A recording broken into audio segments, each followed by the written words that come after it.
Hello, and today I have a beautiful topic, and it's the topic of love.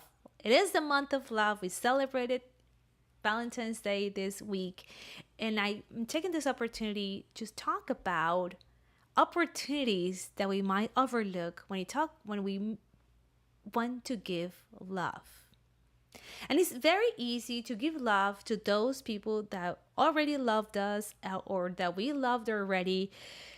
It comes out natural to give them love. It's just very, just it's part of who we are. We give them love to our family, to our friends, our close friends, or for whoever you have in around in your life. It's easy to give them love. But today I'm gonna give you 3 opportunities that you can just think about in giving love. So the first one is to give love to strangers or people you don't particularly like. I know it's a hard topic for a lot of people, including myself, but if we think about giving love to those people that are harder to love, it has more meaning and it has a profound foundation of the true essence of love. And I'm not talking about giving them our the same love you're giving to those people you already love or they already like you in your life. I'm thinking about that you switch your mind a little bit and just put yourself in the position or in the mindset that you are an instrument of God. You are naturally charged with God's love.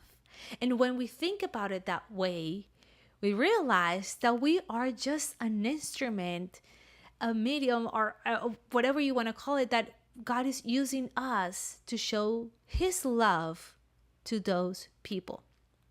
And it's also showing something to us as well. So when you are in a situation that you are probably dealing with someone that you don't particularly like, or you have conflict, maybe at work or a family member, whoever it is in your life, pause for a second and if you need to, take a deep breath and think about how can I give love to this person. And I know it's hard, and I have come across with that situation when I had to be dealing with people that I don't particularly like, and they didn't particularly like me either. So it was both sides. We were both in the same situation of not liking each other that much, but we still had to communicate. We still had to do things together. So we kind of have to find a way to adapt to this situation. And that's when I came across asking God, what should I do? And He guided me to love those people that are really difficult people. And that's even harder, and that has way more meaning than giving love to those that are easy to love. Giving love to those that are harder to love has a bigger effort, but it also has a bigger impact in how we feel and how God feels about us, and how we can just think about that we are His instrument, and it makes us realize that God is using us or giving His love through us. So when you come across that, think about this, that you are an instrument of God. And same with strangers. If you have, it just, it doesn't have to be something really big or this big thing that you do for love for someone you don't typically like, or for a stranger. You can do something as simple as a smile. Smile, say hi. If you are walking into a store, say hi to the people that are nearby. Smile to the people that is at the door. Smile to the cashier. Say hi, how's your day going?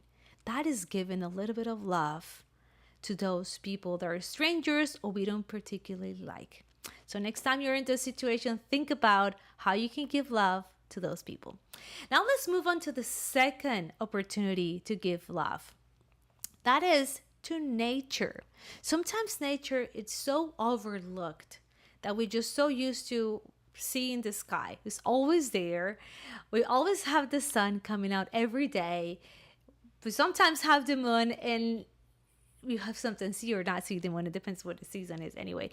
But the idea is that pause and thought for a second the beauty of nature. And as simple as looking and admiring the beauty of a flower, the colors it has, or how beautiful the birds sing every day, or how beautiful the colors of the sky are. Even if it's cloudy, it's beautiful.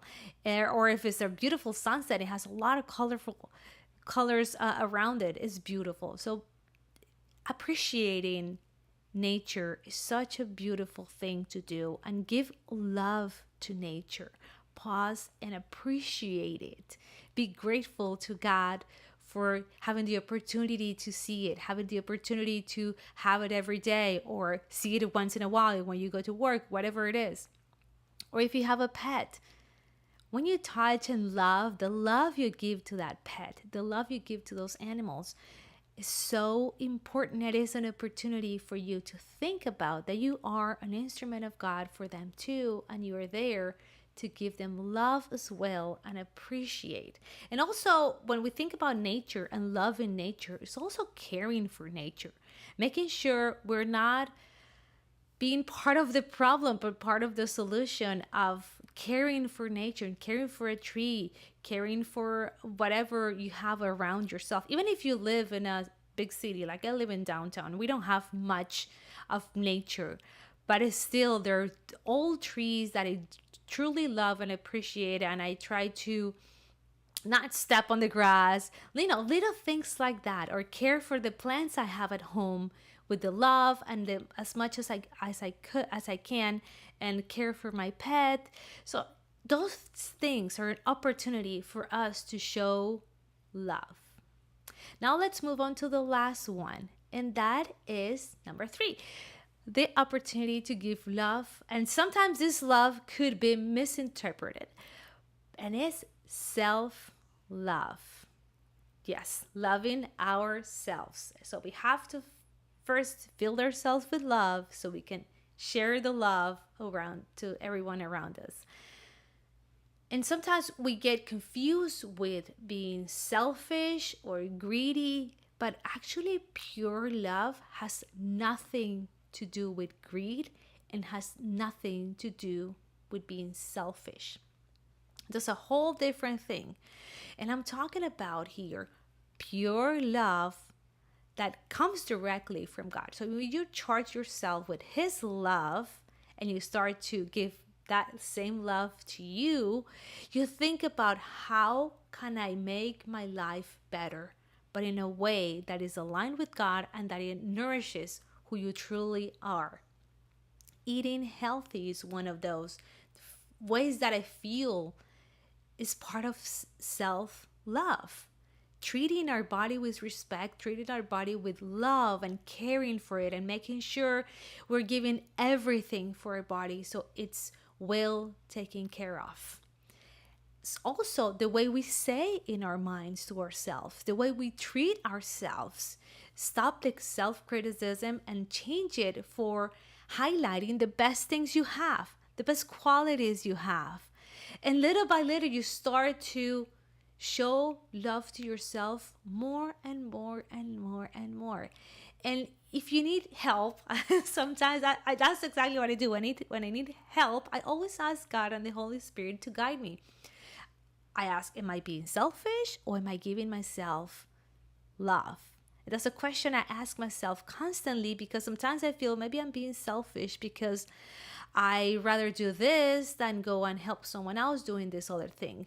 But if I don't do this, I'm not, for example, if I don't eat, I need to eat first so I feel better throughout the day and I can help someone else do something else. But if I don't eat, I'm not well fed, then it is harder to do other things. So think about what ways can you find to give your love to yourself, and ask God for guidance. Ask Him, God, how can I help myself give love to myself? How can I nourish the self-love so I can get filled with love and spread that love to everyone around me? Well, I hope this video was helpful, and if you find anything that you liked, and if you find anything you learned something today, just click the like button and share it with friends and family. Who knows who needs to hear this today? See you out. And the next video is going to be about self-care and how to really pay attention and care for you. And you'll see that on the next video. Bye, and see you next time.